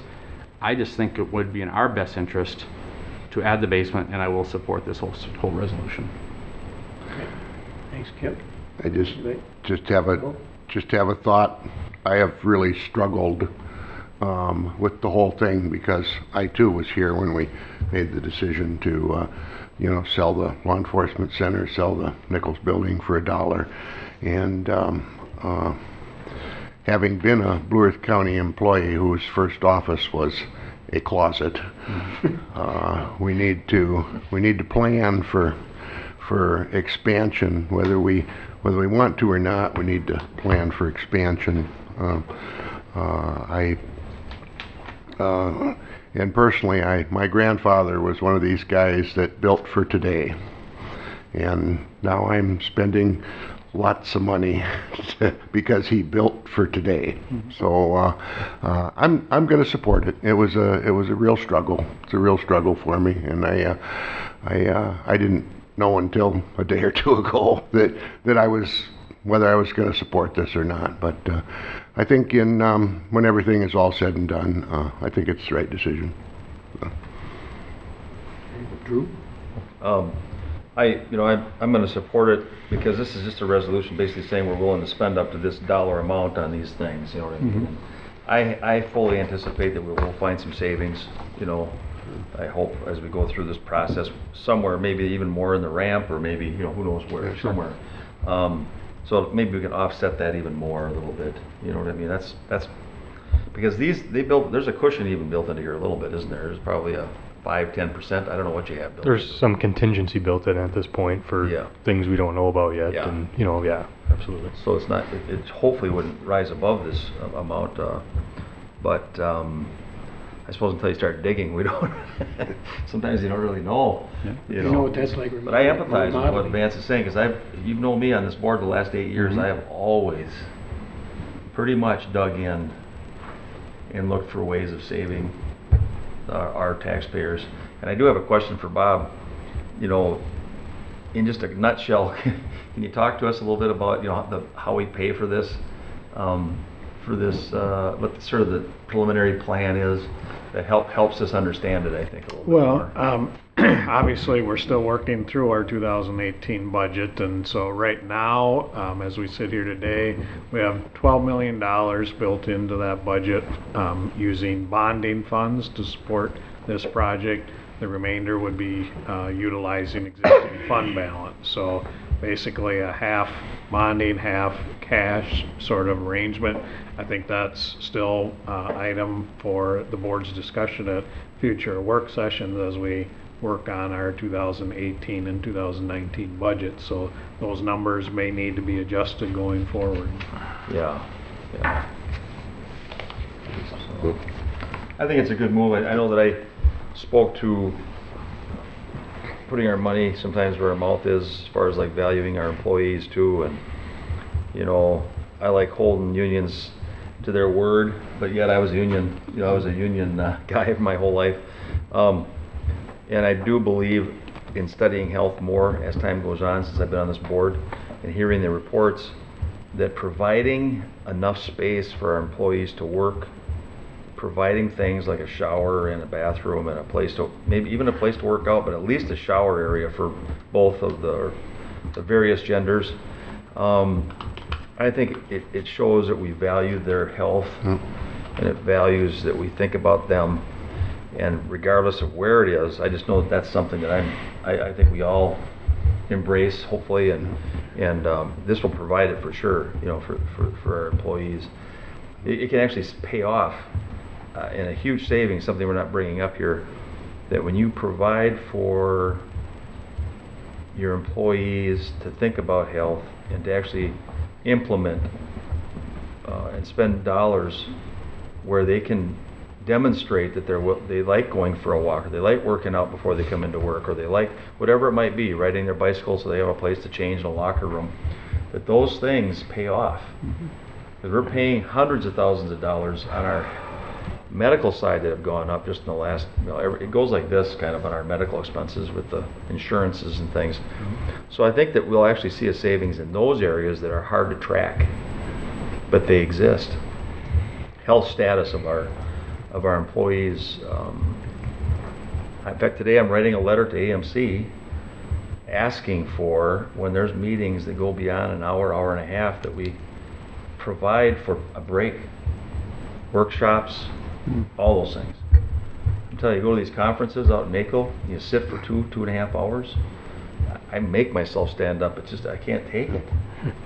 And so we got to start thinking about health status, even in the design of this building, I believe, and where we're going into the future. But I support it, and I'm just hoping, as we've done with all of our projects, that we look for ways to do a wonderful job for our community, but to, not just to make sure we spend it wisely, and so I empathize with Commissioner Struenberg. I just want to thank you for your thoughts and comments, Vance. You did a lot of research. You brought up a lot of valid points, and we've had some good discussion here today, so thank you for that. Yeah, I'll still love you guys. Sounds like it. Well, on that, I would just echo some of the comments. Being here, getting on the board when the Vine building, as Kip brought the history of that, and I thought, yeah, you could really cut more employees, or you wouldn't need employees, and thought you would have the space, but I don't have a crystal ball. And then we are the workhorse, as I've said for years, for government. And so when I deal with social services, if you deal with the Justice Center and our corrections, and with the continuing growth in population, it's even confounded the experts, because you had the ones for the jail, the Justice Center, and they blew through that already. So flat growth for the city of Mankato. So and I see that with that. To me, the discussion on this is the reason why we would do things like, if we can build for the cost factor is less, to actually put the full basement down there, because the price per foot is a heck of a lot less than even having to do anything new ever. And the third floor, if it avoids even the third floor, that's great. So if I could talk. So anyway, if I could talk one more time. I don't know. The chair wasn't quite done yet. I'm Do I sorry. want to? Go ahead, Chair. I apologize. I conclude with that. Not having a crystal ball, planning ahead like we are, and doing what we're doing is, I think, the most prudent thing for the taxpayers and for the services for the people of the county that we service. So. Okay, Vance, we'll give you one last... Give me one last shot at this. The parking ramp replacement is $7.3 million. I understand that's a need. We need to do that. The remodel of the existing building, even though that $6.3 million shocked me as much as I think it shocked almost everybody else, I also talked to some other people and they said, yeah, it's gonna be way up there to remodel that building. My issue alone was with the new building. We have a $7.5 million building that could be $6.5 million. I don't know what the percentage there is where we're you know, but I think we have to look at just that building, and that's where I figure that's where I feel the waste is. And I heard everybody, and I appreciate their comments, but I really feel that we have $1.1 million dollar waste that we're handing down to our citizens. And that's my personal feeling, along with a lot of other businessmen that I've talked to about this issue. Yeah. But I understand. And that's all I have, Chair. Okay, Vince? Mr. Chair. Just One- one quick comment too, no, but there was a difference too with the agreement we had with the old, what was it called down there, the Law Enforcement Center? Yeah. That was already on the books, that had already been prescribed, that if we ever left, that we would offer that building to the city for $1. That was already decided. Good point. You know, the board, whenever that happened, was way before my time, I don't know. Yeah, and you're right, I forgot So about that piece of it, but you're right, that was agreed up on a long time ago. And that happened, of course, after the Vine, about a year later or two maybe, but, and on the Vine one, when I came on, it was gonna be torn down for sure. Yep. And the cost escalated up to about $1 million to tear it down, and it was gonna get torn down. And so it was pretty prudent that we got, that we sold it for $1. It saved the county $1 million. And you brought got an a beautiful asset to this, and you brought in a beautiful asset. And I'm glad you brought Yeah. that up, Drew, because that was really where I was going. And Kip Yeah. talked about it, you know. Yeah, so we tried to. There might be a difference of opinion, but I'll give you that. That's Well- what there is, that's what we the do. cost, That's what we do. I tell you what, if somebody ever did a cost analysis, it's kind of like with the arts, 166 billion are spent in our country annually. If we looked at the cost savings and the health status impact of having Vine in our community, Oh, yeah. and you measure that in dollars, the ripple effects are big. I had So- no time Yeah.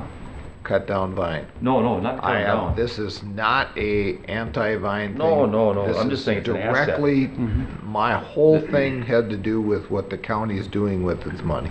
Yeah, and well, there was a portion of it was that the county wasn't making a wise decision when we got rid of it or something. It was implied. And what I meant to say is that there's even a health cost savings to the county with our elderly, handicapped, and low-income people who utilize those services and the transportation that they provide and all those things. If you were to measure that in dollars spent to provide those services, it's probably 10 to 1. You see what I mean, in our community? And so even with our government center building over there, if the staff can work efficiently and be happy and healthy, the savings, and while they reach out to our community and provide the services, it's still going to be realized. We don't see it on paper. That's the thing, we don't see it on paper, so. Okay, Yeah. true, all right. Hearing no further discussion, we have the motion before us for the resolution. All those in favor say aye. Aye. Opposed? No, Okay, carries.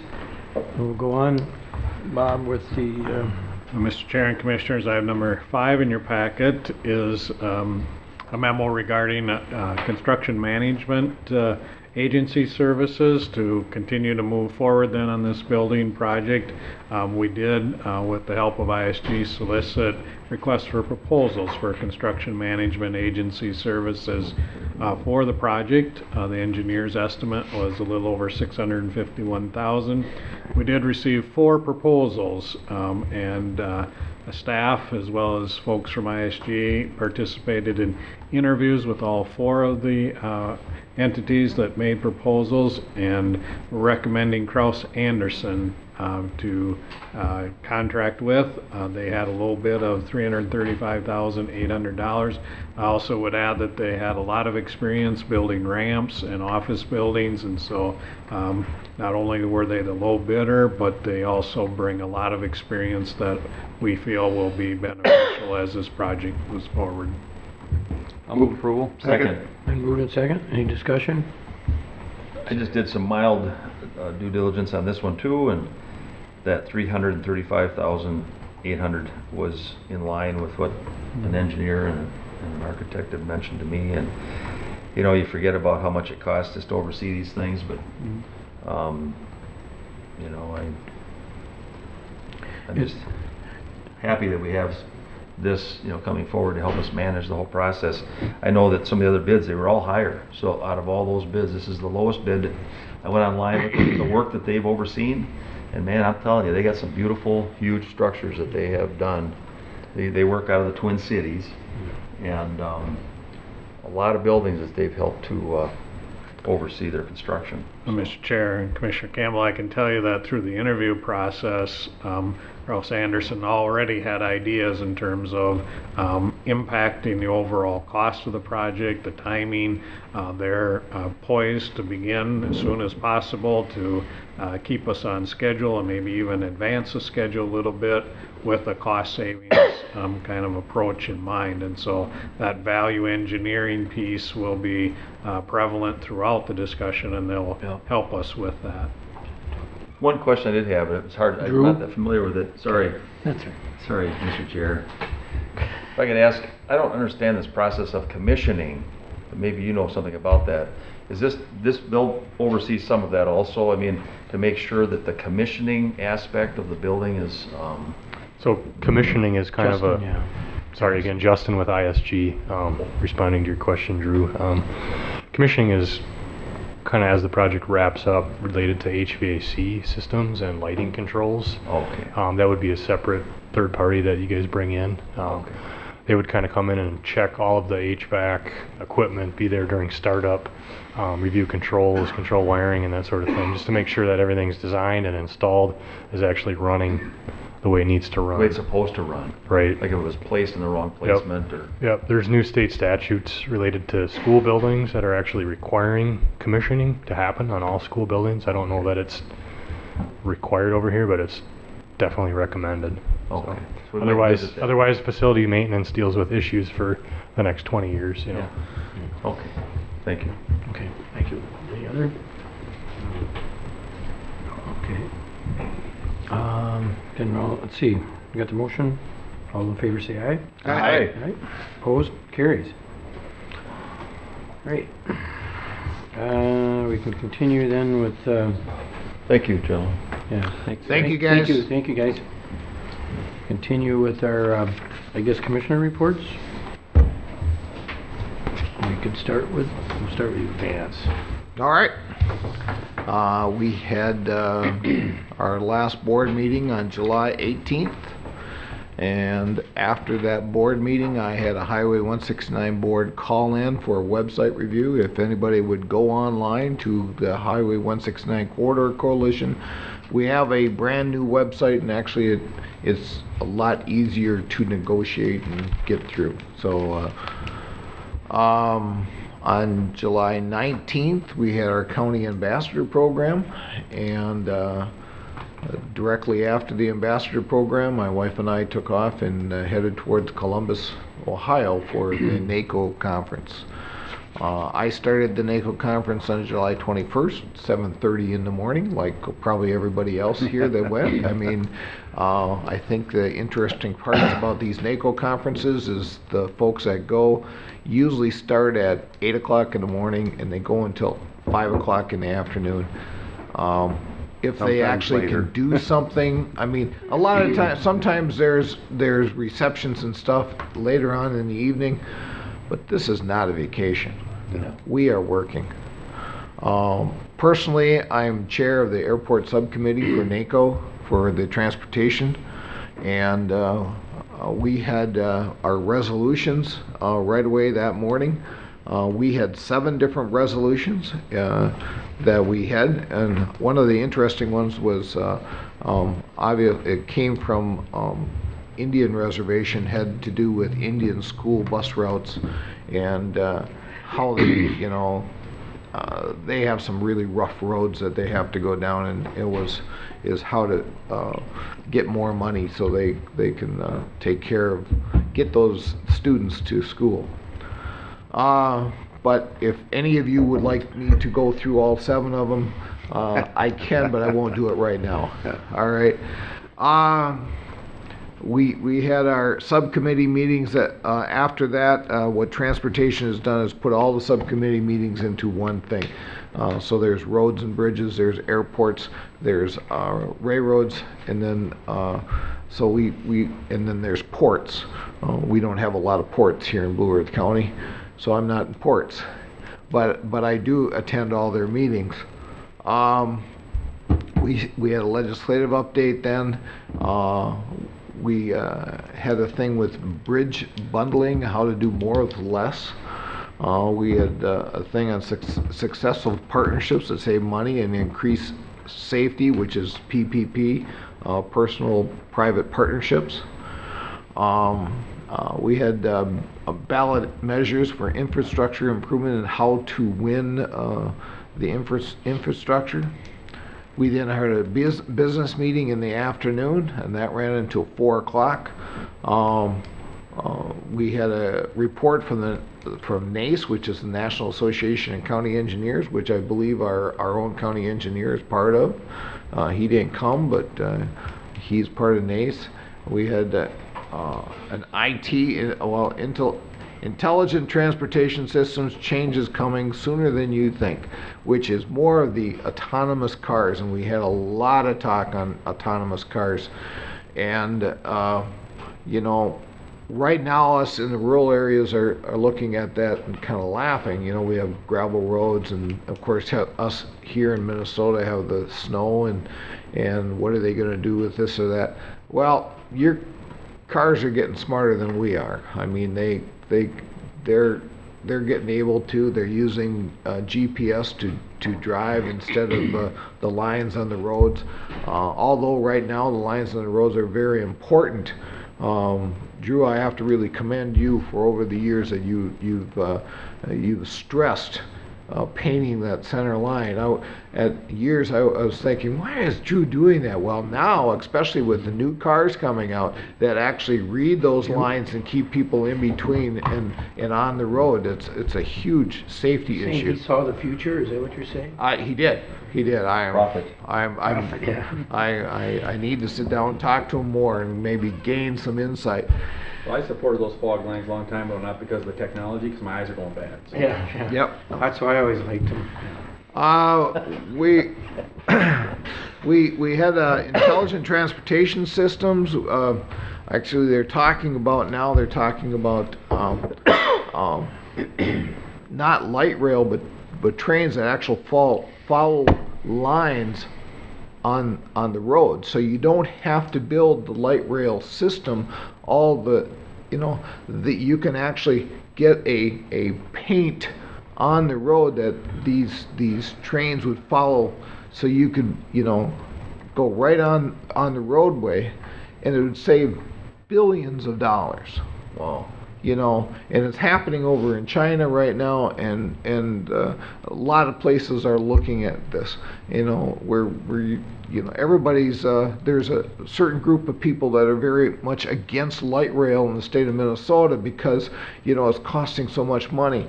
Well, the big cost is not the train itself; it's that the rails.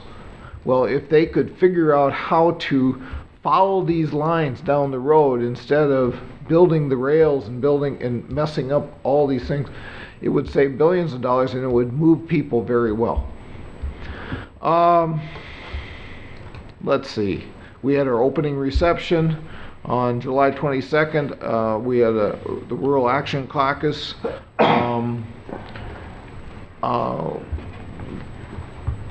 Really had a lot of good talk with the Rural Action Caucus. Drew was there. We had a issue with a view from the nation's capital and accessing the political landscape. So I think everybody's kind of assessing right now what's going to happen in the United States and how it's going to affect us in rural Minnesota and rural United States. Rural Impact County Challenge, the road ahead in the war of poverty. We had a general session. We had a great talk from NASA. I was absolutely impressed with the talk from NASA and how they're utilizing businesses from around the country to make their next Mars launcher. And they're talking within the next decade of actually going to Mars. And how they're using businesses from across the United States to build each item to go into this Mars launcher. You looked and when you looked in their book, there was numerous ones from Minnesota, but none from Mankato. And I threw the guy my card. I said, listen, I said, we have some amazing industry in Mankato, and and he said, well, I'm certainly going to be talking to you because that's what this was all about. We had a talk from the Secretary of Ag, Sonny Perdue. That was interesting. And then I actually got a lot more from the Orange is the New Black from Piper Kerman, evidently, than you did, Drew. I was very interested in, and it really related to our Yellow Line project and how, and in fact, when we went to this bookstore over in the German area later on, I bought the book. Nice. I didn't have to wait in line for 2 hours to get her to sign it because it was already signed. Wow. How'd that happen? Anyway, July 23rd, we had I had a breakfast with the opioid epidemic. That was at 7:30 in the morning, and had some amazing talkers and how this is really affecting the United States, and I think everybody understands that right now, how serious it is. And then we had a talk on the Stepping Up Summit, which of course Blue Earth County is part of, and identifying people with mental illness in the jail. I also went to the serving the immigrant population. We had our business meeting election. We had a deal on changing voting rules in NACO, and that was passed by a unanimous vote. And it really is going to help some of the smaller counties really have more power if they come. Like any county that comes, even the county from Nebraska that had 750 people, have one vote. You know, it hurts some counties. I mean, you get the metro counties, it almost cut them in half, how many votes they had. Blue Earth County actually cut one of our votes. So we went from 3 to 2 votes. But the votes mean more.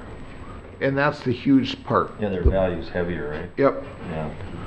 Okay. Let's see, and then we elected Marianne Borgeson. That was also unanimous because nobody was running against her.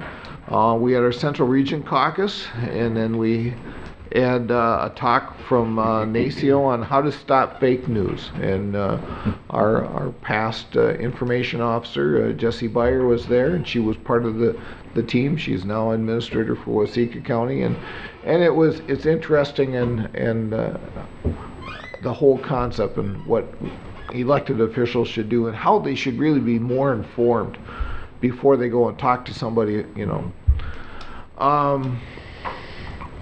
Let me see. General session, we had talks from Ed Visters, who is a mountain climber, and then Lou Dobbs, business and finance news. On July 25th, I drove home. July 26th, I met with Bob. July 27th was the start of the Blue Earth County Fair, and I normally volunteer with 4-H Extension, and I do herdsmanship judging. This brings me back to my home.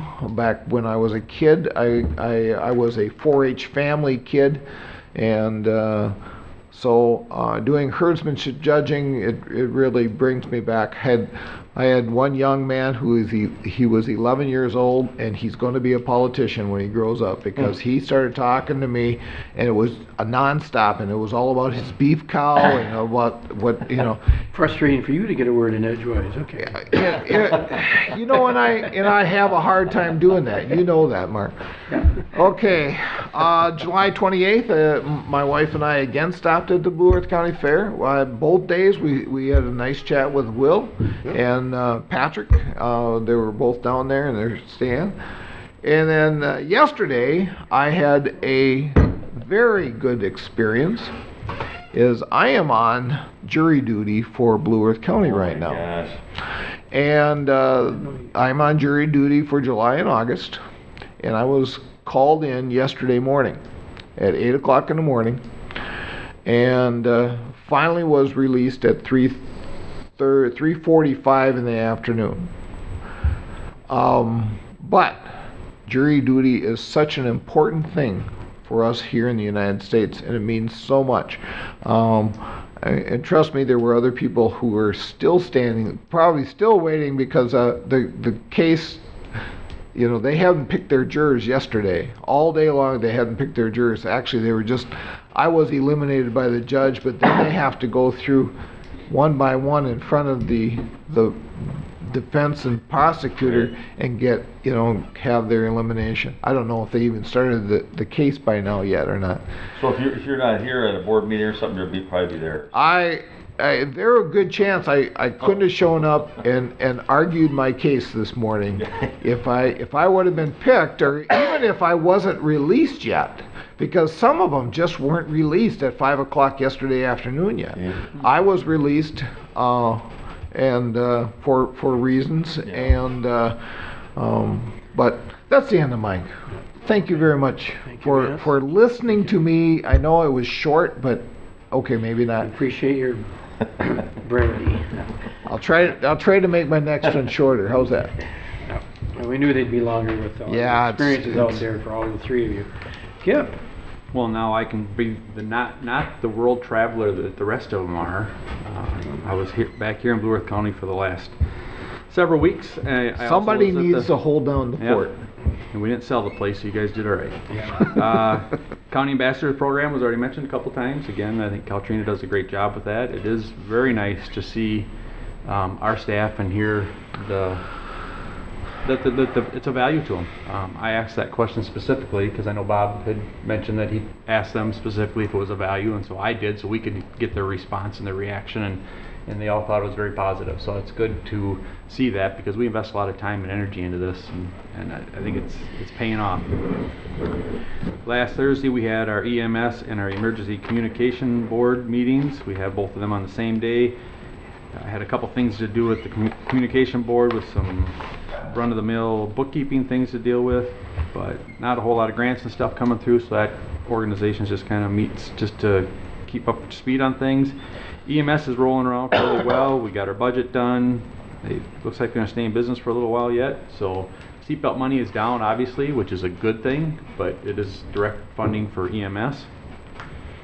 Had several ditch meetings with some local farmers and some drainage issues, and I was also out at the fair and was honored to announce the Farm Family of the Year.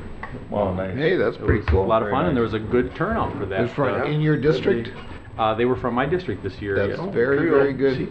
Trio family. I probably won't get any Farm Families of the Year in my district. Probably not. But I just kind of give them a real quick presentation, tell them how the process works, and then our new helper for the educator came up and kind of read a bio of them, and they accepted their award. It was a relatively short program, but it was just a lot of people there. I was impressed with the fair as a whole. They did a good job this year. I was so impressed with the fair this year. And that's about all I had, Mr. Chair. Thank you, Kip. Well, I couldn't make it to the fair, and I'm glad that you did a good job, and that there was a family from your district, the trio, that they run a good farm, or several farms, I think. I just have, after the county ambassadors, I did have lunch with them at Rapidan, and that was Caltrina does do a good job, and every year I think they're all special employees, but this year they seem to have a little more levity They were a lot of fun. Then I had our Partners Affordable Housing Board meeting on the 27th of July, and of course with our new director. She's hitting the ground running, and she's got a lot going on, and it's been fun working with her. And, Now the Open Door Clinic's looking for a new director. yeah. What? Oh, yeah. Just kind of a Yeah, they're unfortunate. yeah, they're yeah, that was kind of It's all right. It might happen. It's- Yeah. That really concludes what I had. Everything else has been said. And definitely appreciate all the comments from those that are maybe not world yet, but national travelers. Mhm. That's really your good things you bring back from NACO. So with that, It's a 12-hour drive. we have a motion to I recess. will move to recess. Second. To Where are we going? Five Guys. Five Guys. Yep. Five Guys? Where is that? Five Guys are going to It's up Five by Guys. Hy-Vee. It's up by Hy-Vee. Oh, okay. Seven gallons out. Seven. Yeah, there's really seven. Actually 7. Yeah. Jesse, maybe you should comment. Yeah. We better vote on this. Yeah, we better vote. All those say aye. Aye. Recess. All those carried, and recess. Appreciate everybody. Coming to have lunch with us?